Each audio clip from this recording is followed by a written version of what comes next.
সময়ের দেশ।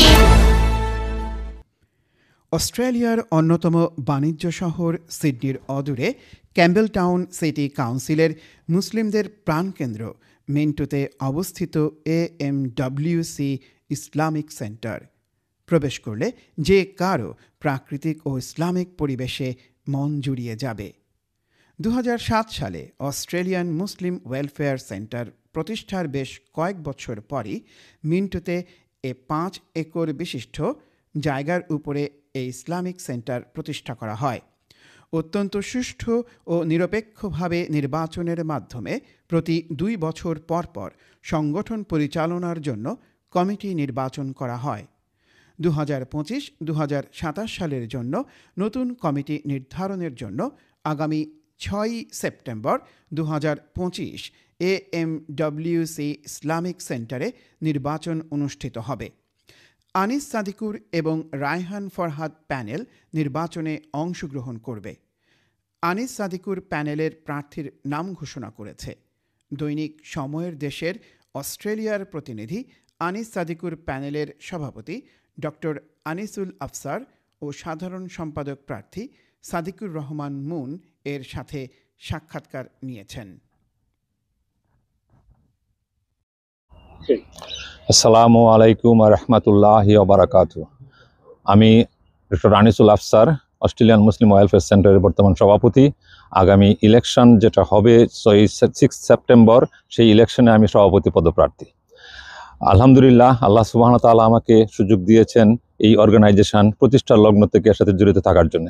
2007 সালে এই অর্গানাইজেশন প্রতিষ্ঠা হয়, নাম রেজিস্ট্রি হয় এবং আমি এর ফাউন্ডিং সেক্রেটারি ছিলাম। এবং তখন এই ফাউন্ডিং সেক্রেটারিতে আমরা এই সমাজের থেকে কিছু লোককে একত্রিত করে আমরা একটা ইন্টারিম কমিটি করি। তারপর সেই ইন্টারিম কমিটি কাজ শুরু করি এবং 2018 সালে আমরা মে মাসে এই প্রথম AGM আমরা আয়োজন করি এবং সেখানে পূর্ণাঙ্গ কমিটি গঠন হয়। পূর্ণাঙ্গ কমিটি গঠন করার পরে আমরা মেম্বার কালেকশন শুরু করি। আলহামদুলিল্লাহ, মানুষের কাছে এর গ্রহণযোগ্যতা বাড়ানোর জন্য কাজ শুরু করি এবং 2009 সালে আমি এর প্রথম প্রজেক্ট প্ল্যান আমি প্রেজেন্টেশন করি, পাওয়ার পয়েন্ট প্রেজেন্টেশন ম্যাকওয়ারিফিল্ড হলে। সেই প্ল্যানটা ছিল আমাদের অনেক সুদূর প্রসারী প্ল্যান। অনেক শুধুমাত্র মসজিদ প্রতিষ্ঠা করব তা না, মসজিদ প্রতিষ্ঠার সাথে সাথে আমরা আরও অনেকগুলা অ্যাক্সেসরিজ আমাদের সাথে থাকবে, যেমন community centre, education centre, women centre সবগুলো সহ। এবং সেই প্রজেক্ট প্ল্যান মানুষের কাছে গ্রহণযোগ্যতা পায় এবং অস্ট্রেলিয়া আমাদের মেম্বার আস্তে আস্তে উত্তর বাড়তে থাকে। এবং তারপরে পরের বছরে আমরা 2010 সালে আমরা এই 5 একর জমি যেখানে দাঁড়িয়ে আমরা কথা বলছি, সেই 5 একর জমি আমরা $7,35,000 দিয়ে আমরা অকশনে ক্রয় করি এবং সেটার পরে আমরা 6 মাসের মধ্যে সেই টাকা পরিশোধ করে এটা রেজিস্ট্রেশন করি অর্গানাইজেশনের নামে। এই জমির মালিক কোনো ট্রাস্ট বোর্ড নাই, এখানে Australian Muslim welfare centre is the owner of this property. এবং সেই জমি কেনার পর থেকে আমরা দেখতেছিলাম এখানে এনভায়রনমেন্টাল প্রোটেকশন এলাকায় অনেক কিছু করা যাবে না। তারপর আমরা সেই প্রতিকূলতার ভিতরেও আমরা একটা সুযোগ পাই যে ডিসিপি থেকে যে এখানে ক্রাফট স্টুডিও দিয়ে একটা কিছু করা যাবে। তো তখন 2011 সালে আমি শুরু করি সেই অ্যাপ্লিকেশন সাবমিশন, ডেভেলপমেন্ট অ্যাপ্লিকেশন, এবং 2011 সালে আমরা এখানে ক্রাফট স্টুডিও করার অনুমোদন পাই। 2012 সালে আমরা ক্রাফট স্টুডিওর অনুমোদন পাই এখানে কনস্ট্রাকশন করার জন্য। তো ক্রাফট স্টুডিওর অনুমোদন আনার পরে কনস্ট্রাকশনের আগে আমি এই কমিটি লেফট করি বিভিন্ন কারণে। 2012 থেকে 2016 পর্যন্ত আমি কমিটিতে ছিলাম না। এই সময় কনস্ট্রাকশন হয় এই ক্রাফট স্টুডিও এবং এখানে কন্ডিশনগুলো অ্যামেন্ডমেন্ট করানো সম্ভব হয়নি, হয়তো বিগত কমিটি দ্বারা এগুলো করতে পারে নাই। তারপর যখন 2016 সালে এখানে আসলাম, আবার আমি জেনারেল সেক্রেটারি হয়ে এইটাকে আবার এখানে যাতে আরও কিছু করা যায় সেই জন্যে এসে আমরা তখন LEP অ্যামেন্ডমেন্ট চেঞ্জ হয়েছে, সেখানে কমিউনিটি সেন্টার অ্যালাউড। 2016 সাল থেকে পুরো দমে কাজ শুরু করলাম এখানে কমিউনিটি সেন্টারের অ্যাপ্রুভালের জন্য। আলহামদুলিল্লাহ, 2 বছর কাজ করে আমরা 2018 সালে এখানে একটা কমিউনিটি ফ্যাসিলিটির অনুমোদন পাই। কমিউনিটি ফ্যাসিলিটি হলো আমাদেরই ওন বাই কমিউনিটি মেম্বার মুসলমান। সুতরাং কমিউনিটি সেন্টার অনুমোদন পাওয়ার পর আমরা এখানে কনস্ট্রাকশন শুরু করি। সেই 2019 সাল থেকে কোভিডের মধ্যে প্রায় 3 বছর লাগছে আমাদের কনস্ট্রাকশন কমপ্লিট করতে। প্রচুর কনস্ট্রাকশন হচ্ছে, আপনারা জানেন একটা নতুন বিল্ডিং হয়েছে, কার পার্ক যেখানে দাঁড়িয়ে আছে, এখানে আরও অনেকগুলো অ্যাক্সেসরি, সবগুলো কমপ্লিট করে 2021 এপ্রিল মাসে রমাজান মাসে আমরা এটা ওপেনিং শুরু করি। আমরা তারাবির নামাজের মাধ্যমে তারাবির নামাজ, 5 ওয়াক্ত নামাজ, জুম্মার নামাজ এগুলো আমরা শুরু করি। আলহামদুলিল্লাহ সব কিছু ভালোভাবেই চলতেছিল এবং কিন্তু হঠাৎ করে 2023 এসে 16ই মার্চ আমাদের এই সেন্টারের বিরুদ্ধে একটা কমপ্লেন জমা পড়ে সেন্টারে, সেই কমপ্লেনটা হলে এখানে আমরা প্লেস অফ পাবলিক ওয়ারশিপ হিসেবে ব্যবহার করতেছি, আমরা নামাজ পড়তেছি। যদি এখানে এনভায়রনমেন্টাল প্রোটেকশন জমিতে এখানে আপনার place of public warship is prohibited, কিন্তু কমিউনিটি সেন্টারে নামাজ পড়ার কোনো সমস্যা ছিল না। সেই কমপ্লেন করার পরে কাউন্সিল সেটা দ্রুত অ্যাকশন নেয়, আমাদের নোটিশ দেয় এবং ফাইনালি আমাদের অর্ডার ইস্যু করে। সে অর্ডার হলে এখানে আমরা নামাজ পড়তে পারবো না, সেটার পরে আমরা অত্যন্ত একটা কঠিন সমস্যায় পড়ে যাই। আমি এখন কথা বলছি আমাদের এই 5 একর জমির আমাদের যে সেন্টার, এই সেন্টারের বিল্ডিংয়ের পিছন থেকে। আপনারা দেখতেছেন এই 5 একর জমি, যেখানে জঙ্গল ছিল, কালো কালো সাপ ছিল, সেখানে আমরা এত সুন্দর করে পরিষ্কার করে, আপনারা দেখেন ওইদিকে 5 একর জমি, সেই বাউন্ডারি থেকে শুরু করে সেই দিক থেকে কার পার্ক এবং প্রতিটা এত সুন্দর এখন। এবং আমার যদি দেখেন এই যে পিছনের দিক থেকে আমাদের যে কমিউনিটি সেন্টার এবং যেখানে করি যে ওমেন অ্যাক্টিভিটি সেন্টার, উজুর জায়গা, বারান্দা, হয়তো ক্লিয়ার দেখা যাচ্ছে না, কিন্তু এত সুন্দর লাগে এখানে আসলে। এখানে যখন সবাই আসে, আমাদের বাংলাদেশি কমিউনিটির একটা আসলে এটা আইকনিক সেন্টার বলা যায়। এখানে সবাই আসে নিজেদের ওনারশিপ ফিল করে, নিজেদের সেন্টার ফিল করে। এবং এখানে সবচেয়ে ভালো জিনিসটা হলো নামাজ পড়ার পরে আমাদের সবার একটা চরিত্র, আমরা একটু একজনের সাথে আরেকজন আলাপ করি। অন্য মসজিদে গেলে করার নেইবাররা কমপ্লেন করে, এখানে কোনো নেইবার নাই, এখান থেকে কথা শোনার মতো কেউ নাই। সুতরাং আমাদের জন্য সবচেয়ে বেস্ট এই কারণে এই সেন্টারটা সবার কাছে এত পপুলার। তো যেটা বলছিলাম, আমাদের কাউন্সিল অর্ডার দেওয়ার পরে এটা যখন বন্ধ হয়ে যায়, সত্যি আমরা অনেক পানিতে পড়ে গেলাম যে এখান থেকে কীভাবে আমরা উদ্ধার করতে পারি। এটা ওয়াজ ভেরি ভেরি কঠিন ডিসিশন ছিল আমাদের জন্য। আমরা কি করি, আমরা কি কমপ্লেনটা কাউন্সিল অর্ডার মেনে নিব? মেনে নিলে তো এখানে কিছুই করা যাবে, নামাজ পড়া যাবে। নামাজ পড়া মানে অন্য কিছুই করা যাবে না। আমরা তো সেন্টারে শুধু এখানে খেলাধুলার জন্য করি না, নামাজের সময় নামাজ না পড়তে পারি, এবার নামাজ পড়লে হয়তো $1 মিলিয়ন জরিমানা হবে। তো আমরা অনেক চিন্তা ভাবনা করে অত্যন্ত সাহসী কিছু সিদ্ধান্ত নিয়েছি। আমরা সলিসিটর এনগেজ করছি, প্রফেশনাল কিছু সলিসিটর, লোকাল লয়ারের সাথে কথা বলে, ব্যারিস্টারের সাথে কথা বলে, তাদের সাজেশন অনুযায়ী আমরা এখানে 28 ডেজের মধ্যে আপিল করি। এদিকে কাউন্সিলের পক্ষ থেকে আমাদেরকে বলা হয়েছে তারা এনফোর্সমেন্ট অ্যাকশন নেবে না ডিসেম্বর পর্যন্ত, কিন্তু it doesn't mean that December পর্যন্ত আমরা ওয়েট করতাম, জুন মাস থেকে আমরা আপিল আর করতে পারতাম না। যাক, আমরা আপিল করি এবং আপিল করার পরে এই আপিলটা সাবমিট করার পরে আমাদের অ্যাক্টিভিটি চালিয়ে যাওয়ার কোনো সমস্যা হয় নাই। আমরা আপিল করেছি, আপিল রেজাল্ট না হওয়া পর্যন্ত আমরা নামাজ কন্টিনিউ করছি। এবং সেই আপিলটা চালিয়ে যাওয়া ছিল আমাদের অত্যন্ত কঠিন সিদ্ধান্ত। শত শত পৃষ্ঠা, হাজার হাজার পৃষ্ঠার ডকুমেন্ট আমাদের এভরি উইকে আমাকে রিভিউ করতে হয়। এবং অ্যাজ এ মেইন উইটনেস হিসাবে আমাকে এখানে আমার 150 পৃষ্ঠার একটা ডকুমেন্ট রেডি করতে হয়েছে। এগুলো কেউ দেখে না, এগুলো সবগুলো আমার উপরে কাজ ছিল।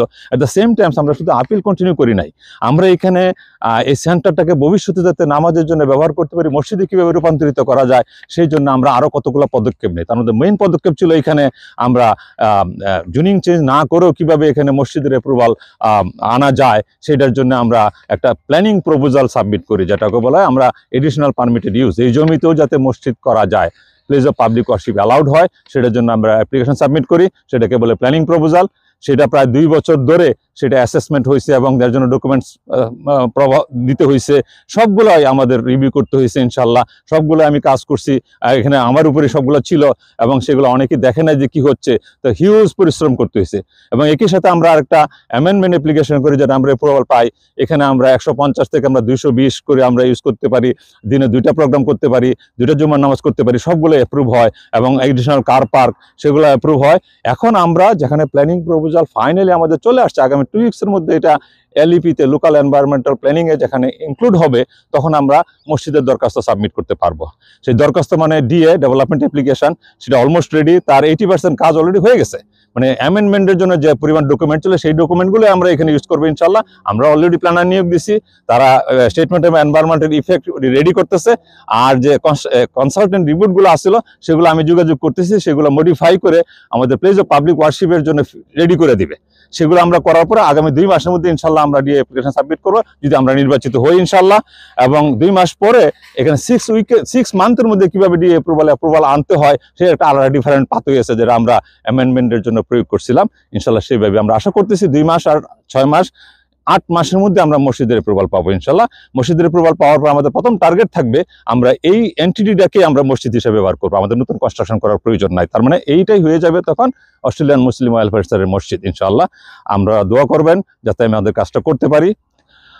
আপনারা জানেন আগামী 6 সেপ্টেম্বর এখানে Australian Muslim welfare centre committee election হবে। ইলেকশন নতুন কমিটি এভরি 2 ইয়ার্সে আসে। 2018 সালে এখানে নির্বাচন হয়েছিল। আমি কিবরিয়া আনিস প্যানেল আমরা প্রায় সবকটি পজিশনে জয়লাভ করি। তারপর 2021 সালে নির্বাচনে একটা তেমন আমাদের অপোজিশন আসেনি, সেখানে 4টে পজিশনে ইলেকশন হয়।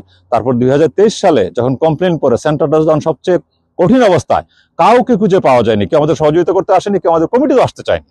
আজকে আমরা যখন সেই বিপদ থেকে উত্তরণের একটা পথ পাই এবং আমরা মসজিদের দিকে ভেরি ক্লোজ টু দ্যাট, এখন আসছে নতুন একটা প্ল্যান আসছে আমাদের এগেনস্টে, প্যানেল আসছে আমাদের এগেনস্টে, তারা নতুন আসে, তাদের কোনো অভিজ্ঞতা নাই, তারা আমাদের বিরুদ্ধে কম্পিট করতেছে এবং প্রেসিডেন্ট সেক্রেটারি সব পজিশনের জন্য। তো ইনশাল্লাহ আমরা যে প্যানেল দিছি আনিস সাদিকুর প্যানেল, আমি আগেই বলেছি আমার এখানে অস্ট্রেলিয়ান মুসলিম ওয়েলফেয়ার সেন্টারে সাবস্টেন্সিয়াল এক্সপিরিয়েন্স আছে মসজিদ, এখানে কিভাবে শুধু মসজিদ পরিচালনা না, এখানে কিভাবে এই জমিটার ভিতরে মসজিদ করা যায়, এই সবগুলো কাউন্সিল অ্যাপ্লিকেশন, তারপরে যতগুলা কনসালটেন্ট রিপোর্ট, কোথায় ফাঁক পুকুর আছে, আইনের ধারার থেকে কোথায় কোনটা ব্যবহার করা যায়, সেগুলো আলহামদুলিল্লাহ আমার একটা অনেক অভিজ্ঞতা হয়েছে। ডিএ গুলো 5টা ডিএ হ্যান্ডেল করা এবং আমার বর্তমান চাকরির ক্ষেত্রে আমাদের কাউন্সিলের সাথে কাজ করতে হয়, সেগুলো মিলায়া আশা করি আমার সেই অভিজ্ঞতা কাজে লাগাইয়া আগামী মসজিদের অ্যাপ্লিকেশন সাবমিট করার সময় যে মানে আমাদের হঠাৎ করে আনফোর্সিন অনেক সমস্যা আসতে পারে, যে প্রতিবন্ধকগুলো আসবে, ইনশাল্লাহ আমরা সেগুলো সুন্দরভাবে অতিক্রম করতে পারবো। আপনারা আমাদেরকে নির্বাচিত করুন। এখন আপনারা জানেন যে আমাদের শুধু মসজিদ ছাড়াও আমাদের অনেকগুলো ভিশন আছে এখানে, যে আমরা ফার্স্ট ভিশন হলো আমাদের, আমরা নির্বাচিত হলে প্রথম মসজিদে দিয়ে সাবমিট করবো এবং এটা সমস্ত প্রতিকূলতাগুলো অতিক্রম করে আমাদের অভিজ্ঞতা কাজে লাগিয়ে এখানে আগামী 8 মাসের মধ্যে ইনশাল্লাহ আমাদের মসজিদের অ্যাপ্রুভাল আনবো। তারপরে আমরা ইয়তদের জন্য আরো বেশি কার্যক্রম চালাবো। বিগত দিনগুলোতে আমরা মাসে একটা প্রোগ্রামের বাইরে কিছু করতে পারি নাই, এখন আরো অনেকগুলো প্রোগ্রাম করবো ইনশাল্লাহ আমাদের ইয়তদের জন্য। পাশাপাশি আমাদের যে মাদ্রাসা চলে, সেই মাদ্রাসা আপনারা জানেন, সেই মাদ্রাসা এখন 200-এর উপরে ছাত্র, সেই মাদ্রাসাতে আমরা ছাত্র ভর্তি করতে পারতেছি না, এটাকে আমরা আরো ইনক্রিজ করব। আমাদের হাফিজিয়া মাদ্রাসায় 21 জন ছাত্র, একজন হাফেজ হয়েছে, সেটাকে আরো এক্সপ্যান্ড করব, আরো ওমেন প্রোগ্রামগুলো আরো এক্সপ্যান্ড করব। তারপরে আমাদের আর 2টা জিনিস আমি এখানে অবজেক্টিভ দিছি আমাদের, সেটা হলো আমাদের এখানে আমরা এই জমিতে 5 একর জায়গার মধ্যে আমরা ফিউচার প্ল্যান, যেটা আমরা এখানে 3 একর জায়গাতে যদি আমরা মসজিদ বা আদার প্রজেক্টগুলো রেখে 2 একর জায়গার মধ্যে আমরা সিনিয়র হোম করার একটা চিন্তা করব, এবং সেটা যদি আমরা কাউন্সিল থেকে, আমি জানি সেই পাতো এগুলো, সেখানে আমরা যদি কাউন্সিল থেকে অ্যাপ্রুভাল পাই একটা সিনিয়র লিভিং করার জন্য, সেটার জন্য পার্সু করব এবং সাবজেক্ট টু মেম্বারদের অ্যাপ্রুভাল আগামী নির্বাচিত হলে আগামী এজিএমে আমি এটা প্রপোজ করব, 2026-এর এজিএমে ইনশাআল্লাহ। তারপর আমাদের এখানে মুসলিম ফিউনারাল পার্লার, এটা খুবই দরকার। আমাদের ফিউনারাল ফান্ড আছে, যে ফিউনারাল ফান্ডে আমাদের প্রায় 200-এর মতো মেম্বার আছে, এবং তাদের করা প্লাস কমিউনিটির, যেখানে আমাদের এখন এখানে কেউ মারা গেলে ওয়াশ করানোর জন্য রাকাম্পানিতে অনেক দূরে, আমরা এখানে ফিউনারাল পালন করার জন্য আমরা চেষ্টা করবো ইনশাল্লাহ, এবং আশা করি আমরা এই কাজগুলো করতে পারবো, যেহেতু আমাদের অভিজ্ঞতা আছে। তো অভিজ্ঞতার কোনো বিকল্প নাই ইনশাল্লাহ। আপনাদের কাছে অনুরোধ এইটাই যে আমাদের এই ক্লান্তি লগ্নে এসে, এই ক্রিটিক্যাল সময়ে আপনারা এই লিডারশিপ চেঞ্জ করার কোনো ঝুঁকি নিয়েন না, কারণ এখানে আমরা যারা এখানে কাজ করতেছি, আমাদের যে অভিজ্ঞতা, আমাদের যে দক্ষতা, সেগুলো কাজে দিয়ে অ্যাপ্রুভাল আনতে পারবো। আমাদেরকে সাবস্টিটিউট করে বাদ দিয়ে আপনারা যারা কোনোদিনই এই সেন্টারের জন্য কাজ করে নাই, কোনো অ্যাপ্রুভালের জন্য কাজ করে নাই, কোনোদিনই কমিটিতে ছিল না, তারা প্রেসিডেন্ট সেক্রেটারি আসলে কিভাবে তারা সেইগুলোর নেতৃত্ব দিবে, প্রবলেমগুলো কিভাবে সলভ করবে, সেটা একটা রিস্ক হয়ে যাবে। সেজন্য আমি আপনাদের অনুরোধ, আপনারা এই রিস্কটা নেবেন না, আমাদেরকে সুযোগটা দেন মসজিদের অ্যাপ্রুভাল পর্যন্ত যাওয়ার জন্য ইনশাল্লাহ। আমি সবার কাছে আবেদন করছি। আপনারা জানেন আমি ব্যক্তিগতভাবে, যদি আমি একটু ডিটেলসে যাচ্ছি, আমি পার্সোনালি ঢাকা ইউনিভার্সিটিতে ফিজিক্সে পাশ করা এবং ইলেকট্রনিক্স টেকনোলজিতে করেছি, আবার ইলেকট্রিক্যাল লাইসেন্স নিয়েছি। বর্তমানে আমি রোবোটিক ইঞ্জিনিয়ার হিসেবে আছি। আমি এই টেকনিক্যাল জিনিসটা কেন বললাম, তাকে অতপ্রত ভাবে যত কাজ হয়েছে, অনেক টেকনিক্যাল জিনিসগুলো ছিল আনিস ভাইয়ের পাশাপাশি আমি করেছি, এটা বলা দরকার, এই জন্য বললাম। অনেকে বলেন, আপনি যে স্বচ্ছতার কথা বলছেন, আমি আসছি ওই কোশ্চেনে, অনেকে বলেন আনিস সাহেবের সাথে কথা বলি। আসলে আমি দীর্ঘদিন, আমি 2 বছর জয়েন্ট সেক্রেটারি ছিলাম, তারপরে 2 টার্ম সেক্রেটারি হিসেবে ওনার সাথে ছিলাম। আমি একজন ফাউন্ডার মেম্বার শুরু থেকেই ছিলাম সেন্টারের সাথে, কাজ করতে করতে একসময় এই সেন্টারের কমিটিতে এসেছি। এটা না হুট করে এসে দাঁড়িয়ে গেছি, কাজের অভিজ্ঞতা ছিল সেন্টারের সাথে যথেষ্ট পরিমাণে, এই জন্যই সেন্টারে আসা। এবং আমি চিন্তা করছি যে আমাদের এটা তো আল্লাহর রাস্তে কাজ, সবাই আল্লাহর রাস্তে করে, এবং এই কাজটা করে যদি পরকালের জন্য কিছু করা যায়, এই জন্যই আসা। আপনি যে কোশ্চেনটা করছেন যে স্বচ্ছতা, এখানে আমাদের যে ট্রেজারার আছেন, উনি যথেষ্ট কি বলবো, আপনারা সবাই জানেন, উনি কাজের ব্যাপারে যথেষ্ট সহনশীল এবং কঠিনভাবে ওনার দক্ষতা দিয়ে উনি কাজ করেন। পাশাপাশি এই যত কাজগুলো হয়েছে সেন্টারে, এই যে আমি 18-তে আসার পর থেকেই মোস্টলি ওয়ার্কগুলো হয়েছে, আমরা 2, 3, 4টা করে কোর্ট নিয়েছি প্রতিটা কাজে। এবং আমরা সরজমিনে উপস্থিত থেকে প্রেসিডেন্ট, সেক্রেটারি, ট্রেজারার, আরো আদার আমাদের যারা কমিটিতে ছিল সবাই সরজমিনে থেকে প্রতিটা কাজ বুঝে নিয়েছি এবং ওইভাবে আমরা স্বচ্ছতা বজায় রেখেছি। কতটুকু টাকা লাগবে, কোন খাতে কতটুকু লাগবে সেটা দিয়ে আমরা সিগনেচার করেছি। আপনারা জানেন যে 3 জনের সিগনেচার ছাড়া টাকা ওঠে না এবং কিছু কিছু ক্ষেত্রে 2 জনের হয় যদি আন্ডার 5,000 হয়। এনিওয়ে আমি ওইদিকে যাচ্ছি না, আমরা এইভাবে মেনটেন করেছি এবং আমাদের ট্রেজারার কোনো ইনভয়েস ছাড়া উনি টাকা বের করেন না, টাকা দেন না। এই জন্য অনেকে আমাকে বলেও কমিটির যে ভাই আমি তো টাকা এটা খাতে দিয়ে দিছি, উনি বলে দিছে, আমরা কমিটিতে সিদ্ধান্ত নিছি, তো আমাকে তো টাকাটা উনি আমাদের ট্রেজারার বলে ইনভয়েস ছাড়া টাকা দেওয়া যাবে না।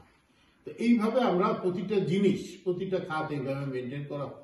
আমার ট্রেজারার যে কোনো সময় ফোন করে, ভাই এটা একটু সাইন লাগবে, সিগনেচার ছাড়া আমি তো দিতে পারবো না।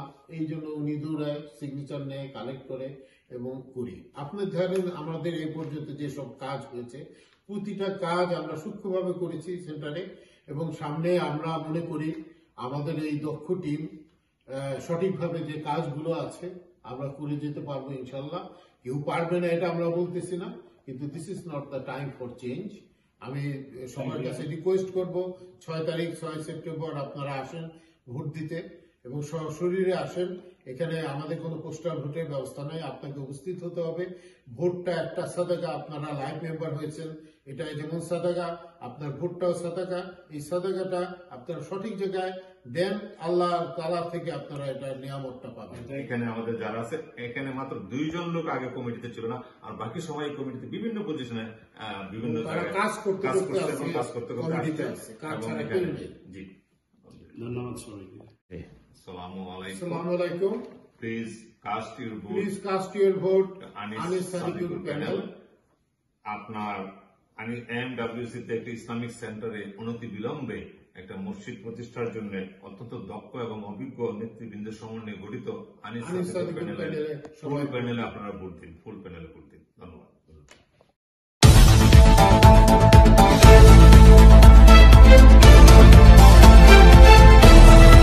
সময়ের দেশ।